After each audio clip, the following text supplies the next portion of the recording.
तुम्हारी बात अगर करूँगा तो तुम खुद को एक आत्मा रूप में देख पाओगे और तुम्हें लगेगा कि सचमुच में मैं इस मलमूत्र भरे शरीर के अंदर जीने वाला मैं आत्मा नहीं हूँ, मैं अनंत ब्रह्मांडों को धारण करने वाला परमात्मा हूँ, पर मैं यहाँ कैसे आ चुका। वहाँ से तुम्हारी गति शुरू होगी और वहाँ से तुम्हारी खोज शुरू होगी, जिसके बारे में मैंने आत्मा के रहस्य नाम के मेरे एक सत्संग के अंदर बहुत गहराई से बताया है। ये उंगलियां है, ये मस्तिष्क है, ये आंखें है, ये गाल है, ये होठ है, ये गर्दन है, ये छाती है, ये पैर है, ये उंगलियां है। अब मैं यहाँ की तीसरी उंगली को मेरे अंगूठे से मिलाना चाहता हूँ। अब पहली उंगली को,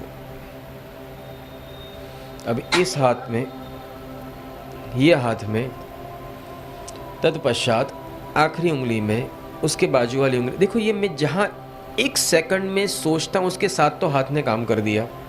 ठीक है, जब कोई इंसान मर जाता है ये कार्य क्यों नहीं होता है? क्योंकि ये शरीर जड़ है।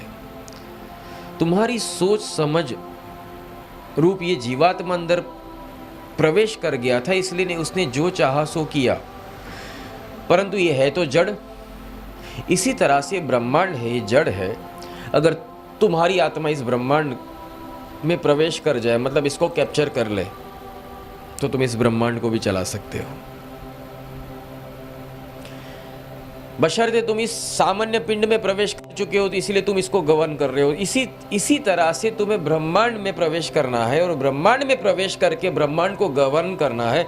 ब्रह्मांड को तुम गवर्न तभी जाकर कर सकते हो जब तुम इस शून्य से परे, शब्द से परे जाओ और खुद को ब्रह्म स्वरूप में पहले लाओ,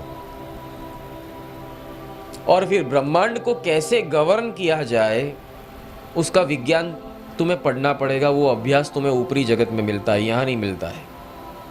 तुम कहते हो इतने सारे ग्रंथ तो है, इसमें लिखा है कि भाई पृथ्वी इतनी धरी से घूम रही है, सूर्य और पृथ्वी के बीच में इतना डिस्टेंस है, वगैरह वगैरह। शास्त्र की तुम बातें सुनोगे, पर वो तो कितने सालों पुरानी है। आज क्या विकास कुछ नहीं हुआ क्या? लेटेस्ट अपडेट तुम्हें ऊपर जाकर लेना पड़ेगा और उसी तरह से you will be able to govern the Cosmos.